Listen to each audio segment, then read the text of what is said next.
Salam dan bahagia, Bapak Ibu guru hebat dimanapun berada.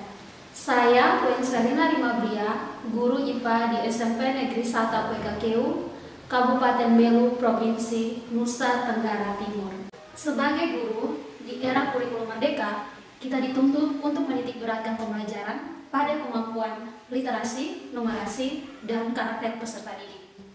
Saya sebagai guru IPA di SMP Negeri 1 PKKU melihat salah satu hal yang harus segera dibenahi adalah kemampuan literasi peserta didik.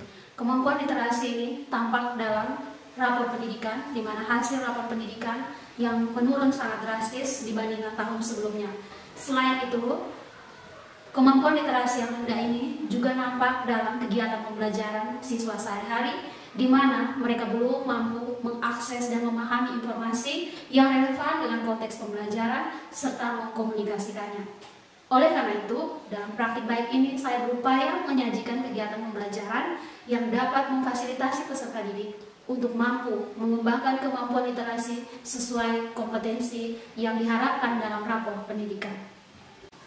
Kegiatan pembelajaran saya lakukan di kelas 8 SMPN 1 PKKU pada materi perpindahan kawan dengan model pembelajaran problem based learning. Kegiatan pembelajaran saya awali dengan mempersiapkan psikis peserta didik, mulai dari berdoa, mengecek kehadiran, kesiapan peserta didik untuk siap mengikuti pelajaran, dan saya juga melakukan pembelajaran sosial emosional dengan teknik STOP, sehingga peserta didik lebih fokus untuk mulai mengikuti pelajaran. Sebelum melanjutkan kegiatan pembelajaran, saya memberikan asesmen awal. Asesmen awal ini bertujuan untuk mengelompokkan peserta didik, mengetahui kemampuan awal peserta didik, sehingga peserta didik dapat dikelompokkan sesuai dengan strategi pembelajaran yang telah saya persiapkan. Strategi pengelompokan yang saya maksudkan di sini adalah saya memberikan asesmen awal di mana permasalahan yang saya berikan itu adalah permasalahan yang berkaitan dengan kehidupan sehari-hari dan permasalahan global. Sebab dalam strategi pembelajaran yang akan saya berikan, peserta didik akan menyelesaikan masalah yang berkaitan dengan kehidupan sehari-hari maupun masalah global. Sehingga peserta didik dalam asesmen awal yang sudah dapat menyelesaikan masalah global akan dikelompokkan dalam satu kelompok, sedangkan peserta didik yang baru mampu untuk menyelesaikan permasalahan yang berkaitan dengan kehidupan sehari-harinya dikelompokkan dalam satu kelompok sesuai topik yang telah dipersiapkan. Selanjutnya, peserta didik diberi kesempatan untuk mengakses website dengan menggunakan barcode. Dalam website tersebut berisi tujuan pembelajaran dan kegiatan-kegiatan pembelajaran yang dapat diakses oleh peserta didik. Website ini mempermudah peserta didik untuk mengakses beberapa kegiatan.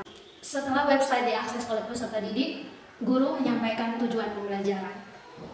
Guru melanjutkan kegiatan pembelajaran dengan mengorientasi peserta didik pada masalah. Masalah yang ditampilkan adalah masalah yang ada di sekitar peserta didik. Peserta didik berupaya untuk menyampaikan pendapatnya dalam kelompoknya masing-masing melalui link yang sudah disematkan di dalam website.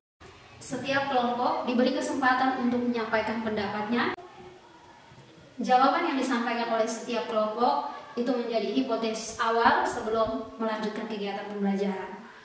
Peserta didik melanjutkan kegiatan pembelajaran dengan mengakses LKPD. Setiap kelompok diberi LKPD yang berbeda dengan topik yang berbeda, berdasarkan hasil asesmen awal yang sudah dijelaskan sebelumnya. Ada kelompok yang membahas tentang perpindahan kalor secara konduksi.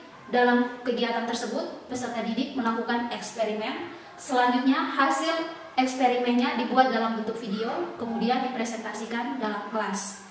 Kelompok yang lainnya akan mendiskusikan tentang perpindahan kalor secara konveksi melalui video.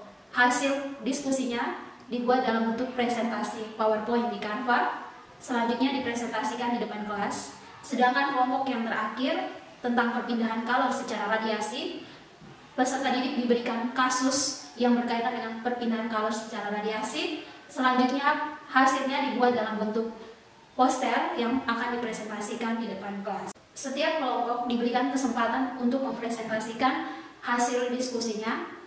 Dalam kesempatan ini, peserta didik dituntut untuk mampu memahami setiap tugas mereka sehingga mereka mampu untuk menyampaikan kepada peserta didik lainnya. Dengan harapan peserta didik lain dapat memahami apa yang disampaikan pula. Hal inilah yang menjadi salah satu tujuan dari kegiatan ini. Melalui pemanfaatan media pembelajaran ini, peserta didik dituntut untuk mampu memahami, mengakses, menemukan informasi, dan dapat mengkomunikasikannya kepada peserta didik lainnya. Dengan adanya tampilan dari presentasi peserta didik lain pun lebih fokus untuk mendengar dan melihat apa yang disampaikan, sehingga pesan yang ingin disampaikan dapat tersampaikan kepada peserta didik lainnya. Setelah kegiatan presentasi dilakukan, guru membimbing peserta didik untuk membuat kesimpulan berdasarkan tujuan pembelajaran dan mengaitkan kesimpulan tersebut dengan kegiatan orientasi pembelajaran yang sudah disampaikan di awal kegiatan pembelajaran.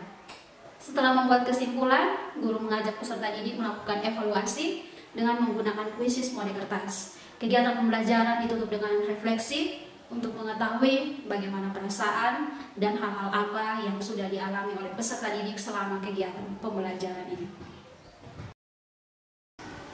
Bapak Ibu guru hebat, demikian video praktik baik yang saya bagikan kepada Bapak Ibu, semoga bermanfaat.